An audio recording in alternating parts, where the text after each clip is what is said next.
دیکھو ایک چیز کا خوب خیال کرو، اپنے آپ کو ہمیں عملی زندگی سے جوڑنا پڑے گا۔ یہ تو آج اجتماعی دعا ہوئی، حقیقت بتاؤں مجھ سے اجتماعی دعا نہیں مانگی جاتی۔ اللہ کا بڑا فضل ہے، مجھے عادت ہے کبھی کبھار، میں نہیں کہہ رہا کہ کوئی بہت نیک ہوں، جب بھی کچھ توفیق ٹوٹی پھوٹی ملتی ہے دعا مانگنے کا لطف تنہائی میں آتا ہے۔ یہ تو اس لیے تاکہ لوگوں کو تھوڑا سا دعا مانگنے کا سلیقہ آ جائے، تھوڑا سا اللہ کے سامنے گڑ گڑانے کا ذوق پیدا ہو جائے۔ لیکن ہمارے ہاں جیسے ایسے لوگ آپ کو ملیں گے جو سال میں ایک دفعہ نہاتے ہیں عید کے دن، وہ بھی کوئی مشورہ دیتا ہے ان کو، تو ایسے لوگ بھی ہول سیل کے حساب سے موجود ہیں جو سال میں ایک دفعہ دعا کرتے ہیں، اور وہ اس لیے دعا میں آتے ہیں کہ چلو کبھی زندگی میں توفیق نہیں ملی تو آج ختم قرآن ہے، دعا میں شریک ہو جاؤ۔ غنیمت ہے، یہ نہ ہونے سے یہ بھی بہتر ہے۔ لیکن حقیقت یہ ہے کہ جس کو تنہائیوں میں اللہ کے سامنے مانگنے کی عادت کا چسکا لگ گیا، اس کی زندگی بن جاتی ہے۔ ہر ایک کا اپنا طرزیہ ہوتا ہے نا، بزرگوں کے ارشادات بھی ہوتے ہیں، فلاں بزرگ نے یہ فرمایا، فلاں نے یہ فرمایا، فلاں نے یہ ہوتا ہے نا، ان کے اپنے ذوق ہوتے ہیں۔ میں بزرگ تو نہیں ہوں لیکن آج کل فرما بہت کچھ رہا ہوں، تو اگر آپ کہہ سکتے ہیں جی میں نے یہ فرمایا، فرمانے پر گورنمنٹ کی طرف سے کوئی پابندی نہیں، اور تجربے انسان شیئر کر سکتا ہے، اس پہ بھی کوئی پابندی نہیں ہے۔ یہ میں اس لیے کہہ رہا ہوں کہ یہ نہ سمجھے کہ مفتی صاحب بہت بڑے آج کل بزرگ بنے ہوئے ہیں اور آج کل فرمانا بھی شروع کر دیے انہوں نے، فرمودات ہوتے ہیں نا بزرگوں۔ ایک بات خوب اچھی طرح سمجھ لیں کہ دعا سے زیادہ مشکل عبادت میرے علم میں کوئی نہیں ہے۔ دنیا کا سب سے مشکل کام کیا ہے؟ دعا مانگ۔ اور دعا سے بڑی عبادت بھی کوئی، بولو نا بھائی، نہیں۔ مشکل بھی اور سب سے بڑی کا مطلب کیا ہے؟ اللہ کا قرب، اللہ سے تعلق، اللہ سے محبت، اللہ اور بندے کا لنک جتنا دعا کے ذریعے بنتا ہے، میرا اپنا تجربہ یہ ہے کہ اتنا کسی اور عبادت سے نہیں، حتیٰ کہ روزے، زکوٰۃ، نماز سے بھی نہیں بنتا۔ میرا تجربہ ہے، غلط بھی ہو سکتا ہے۔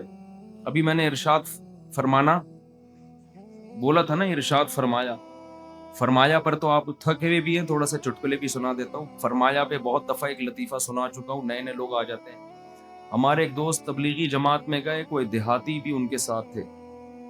جب انہوں نے بیان شروع کیا کسی گاؤں میں، تو بیان میں کہنے لگے، فرمایا جو آدمی نماز نہیں پڑھتا وہ ایسے ہے جیسے زنا کرنے والا، فرمایا جو آدمی نماز نہیں پڑھتا وہ ایسے جیسے قتل کرنے والا، فرمایا ایسے، فرمایا کیا کہہ کے حدیثیں آ رہی ہیں۔ یہ صاحب کہتے ہیں میں نے سوچا کہ یار یہ حدیثیں آج میں پہلی مرتبہ سن رہا ہوں، فرمایا ہم نے تو کبھی نہیں سنا کہ نبی نے ایسے فرمایا۔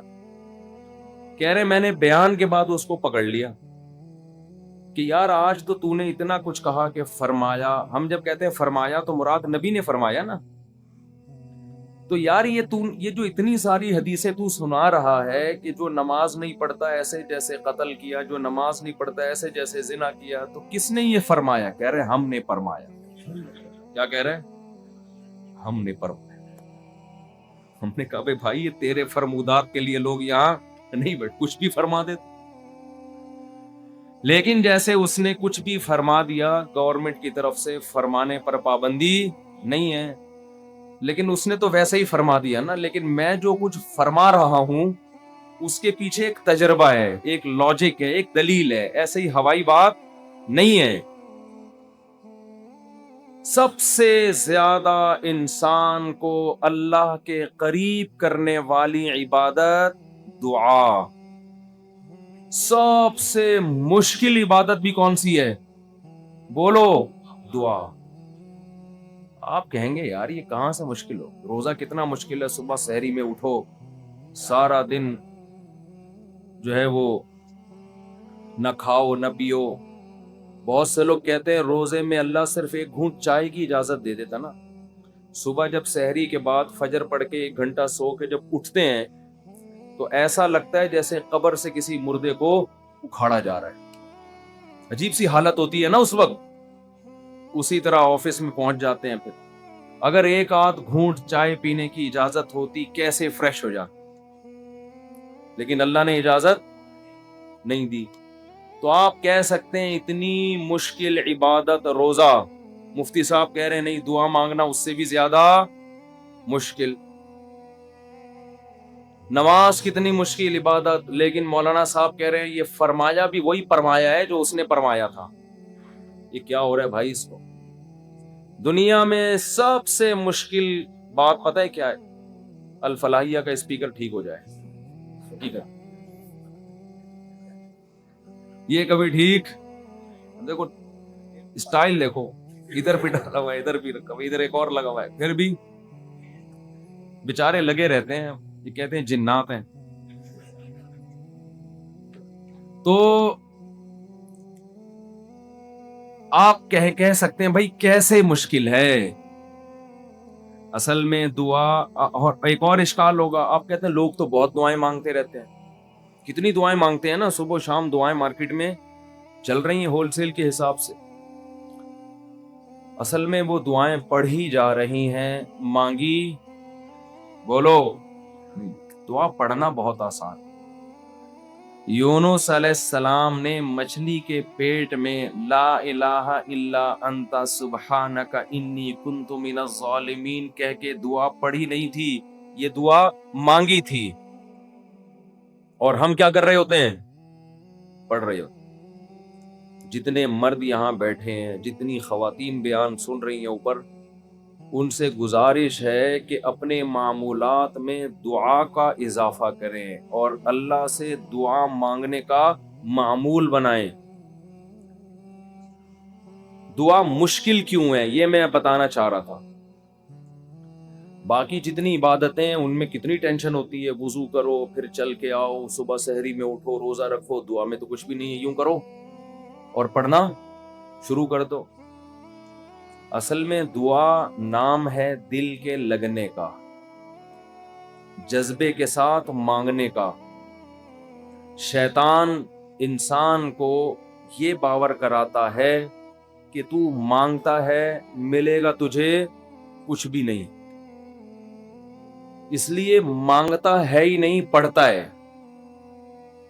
کیونکہ جب مانگ رہے ہوتے ہیں نا تو پتا ہوتا ہے کہ ملنے والا بولو کچھ بھی نہیں. لیکن چونکہ مسلمان ہیں شاید ٹرائی کر کے دیکھتے ہیں, شاید کچھ ہو جائے, تو زبان تھوڑی گھس جائے گی. اس جذبے سے جب دعا مانگی جاتی ہے تو وہ دعا نہیں کہلاتی. دعا کا مطلب یہ ہوتا ہے کہ میں نے جس کے دربار میں ہاتھ پھیلائے ہیں وہ بڑا جواد اور کریم ہے. اور نبی نے فرمایا اللہ کو اس بات سے شرم اور حیا آتی ہے کہ کوئی اس کے سامنے ہاتھ اٹھائے اور اللہ ان ہاتھوں کو خالی واپس کر دے. جیسے علاقے کا سیٹھ ہو, سخی بھی ہو, کوئی بھیکاری اس کے پاس آئے اور وہ سیٹھ اسے دھکے دے کے نکال دے تو اسے شرم آئے گی اگر وہ غیرت مند ہوگا. تو اللہ سے زیادہ غیرت مند دنیا میں کوئی بھی نہیں ہے. تو جن کو یہ احساس ہو جاتا ہے نا کہ جو ہم مانگ رہے ہیں وہ مل رہا ہے, تو آپ سوچو ایک بادشاہ نے آپ کو آفر دے دی کہ یار جو 1 گھنٹے میں جتنا مانگنا ہے مانگ لو, میں سب دے دوں گا. تو آپ سارے کام کاج کو چھوڑ کر کس کو فوکس کرو گے؟ بولو. جب تک آپ تھک کے چور نہیں ہو جاؤ گے آپ رٹا لگا کے رکھو گے, مانگتے ہی رہو گے, مانگتے ہی رہو. آپ کو پتہ ہے سب مل رہا ہے. دوبارہ مثال دیتا ہوں. وزیر اعظم آ گئے بھی آپ کے پاس, آپ کے گھر پہ عیادت کے لیے, کورونا میں کوئی کیس چل رہا تھا, ایک مثال دے رہا ہوں, ایسا ہوتا نہیں ہے لیکن ونس اپون اے ٹائم. اور اس نے آپ بلکہ بلینک چیک دے دیا آپ کو, کسی IMF نے بلینک چیک دے دیا, جتنے پیسے بولو گے مل جائیں گے. ایسا ہوتا نہیں ہے, مثال دینے پر گورنمنٹ کی طرف سے کوئی پابندی نہیں. تو آپ اس چیک پہ کیا لکھو گے؟ بولو. 5 روپے, 10 روپے, 20 روپے, 30 روپے. وہ کہے کہ ایک ہی دفعہ بھرنے کی اجازت ہے, دوبارہ آپشن. آپ پتہ کیا کرو کہ جو اس میں ہند سے جہاں لکھے جاتے ہیں نا 9 سے شروع کرو گے, وہ بھی چھوٹا سا 9 لکھو گے تاکہ جتنے 9 اس میں گھسیڑے جا سکتے ہیں میں گھسیڑ دوں. ایسا ہی ہوگا نا, چھوٹا سا 9 تاکہ بینک والا چشمہ لگا کے دیکھے. 9 یعنی 9 ارب 9 کھرب 99 ارب 99 کروڑ 99 لاکھ 99,999. کیا خیال ہے؟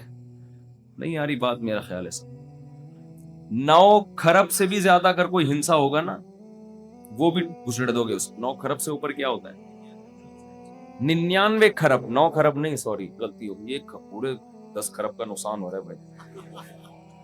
99 کھرب 99 ارب 99 کروڑ 99 لاکھ 99,999 کا چیک بنا کے دو گے کہ نہیں دو گے؟ بشرطے کہ یقین ہو کہ یہ میں خواب نہیں دیکھا, ورنہ بعض دفعہ آدمی کی آنکھ بھی کھل جاتی ہے ایسے موقع پہ. وہ ایک آدمی کی لاٹری نکلی نا اسی 99 کھرب روپے کی, یہ بہت 5 ارب کی لاٹری نکل آئی. تو جنہوں کی جو کمپنی تھی, جو بھی لاٹری جنہوں نے دی, انہوں نے کہا کہ یار کسی ماہر نفسیات کو بھیجنا چاہیے جو اس کو بتائے کہ تمہاری 5 ارب روپے کی لاٹری نکلی ہے, کیونکہ ایک دم سے بتا دیا تو خوشی سے مر بھی سکتا ہے یہ. تو آرام آرام سے جا کے کوئی نفسیاتی ڈاکٹر اس کی نفسیات کو سمجھتے ہوئے اس کو بتائے گا. نفسیاتی ڈاکٹر کو بھیج دیا. نفسیاتی ڈاکٹر نے جا کے نا اس کو پہلے سمجھایا کہ دیکھ, فرض کر لے تیری 1 لاکھ کی لاٹری نکل آئے تو کیا ہوگا؟ اس نے کہا خوش ہوں گا میں. 1 لاکھ پہ اس نے کہا چلو نہیں مرے گا, ٹھیک ہے نا, اب 1 لاکھ سے تھوڑا سا اوپر. اچھا فرض کر 20 لاکھ کی لاٹری نکلے. اس نے کہا یہ کروں گا, دکانیں بناؤں گا, یہ کروں گا, ایک پلاٹ خرید لوں گا. اچھا ایسے 20 لاکھ سے اوپر آیا, 1 کروڑ تک پہنچا, 1.5 کروڑ تک, 2 کروڑ تک, 3 کروڑ تک. 3 کروڑ میں کیا کرے گا جی, اتنی دکانیں لے لوں گا, بحریہ ٹاؤن میں گھر لے لوں گا, وغیرہ وغیرہ. ہوتے ہوتے 5 کروڑ جو اصل تھی نا 5 کروڑ تک آ گیا. اچھا یہ بتا 5 کروڑ کی لاٹری نکلی تو کیا کرے گا؟ اس نے کہا آدھی تجھے دے دوں گا. یہ سننا تھا ماہر نفسیات کا انتقال ہو جیسے.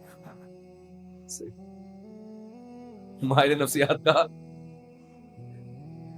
انتقال, وہ بیچارہ برداشت نہیں کر سکا یہ خوشی. تو یہ تو میں ایک مثال دے رہا ہوں. 99 کھرب 99 ارب 99 کروڑ 99 لاکھ 99,999 اشاریہ بھی لگا دے گا آگے 99999. لیکن چونکہ ایسا ہوتا نہیں ہے, IMF کبھی کسی کو ایسے بلینک چیک اس طرح سے نہیں دیتا نہیں ہے. اس لیے ہم یہ سب ہنسی مذاق کی باتیں سمجھی جاتی ہیں. لیکن اللہ کا معاملہ ایسا ہے کہ اللہ نے ہم سب کو بلینک چیک بولو دے دیا ہے. یہ بلینک چیک پکڑا دیا ہمارے ہاتھ میں, جو لکھنا ہے اس میں لکھ دو, میرے دربار میں پیش کر دو, میں دوں گا. جو مانگو گے بولو بھائی دوں. اب جس کو اس پر یقین ہے نا, اس کو جتنا وہ دعا کو فوکس کرتا ہے اتنا کسی اور عبادت کو فوکس نہیں. وہ باقی عبادت کرتا بھی اس لیے کہ عبادت کر کے دعا مانگوں گا تو زیادہ قبول ہوگی. عبادت میں دعائیں زیادہ قبول ہوتی ہیں نا. تو یہ شیطان نے دماغ میں یہ ڈال دیا ہے کہ اللہ سنتا ہے دعائیں مگر قبول نہیں کرتا, اور اللہ کہتا ہے میں کرتا ہوں قبول, لیکن جس طرح تو چاہ رہا ہے اس طرح نہیں کروں گا میں قبول. اس طرح کرنا اگر شروع کر دی تو اللہ کا معاملہ ہمیشہ غیب پر ہے. یخشون ربہم بالغیب, جو اللہ سے ڈرتے ہیں بغیر دیکھے, جو اللہ پہ ایمان لاتے ہیں بغیر دیکھے, جنہوں نے جنت پہ یقین کیا بغیر دیکھے, جو جہنم سے ڈرتے ہیں بغیر دیکھے, جنہوں نے عذاب نہیں دیکھا, کیونکہ دیکھ لیں گے تو آزمائش ختم, پھر تو سارے نیک بن جائیں گے, سارے نیک. تو اللہ کہتے ہیں بھی مانگو نظر نہیں آئے گا, تو عقل مند لوگ گڑ گڑا کے اللہ سے مانگتے ہیں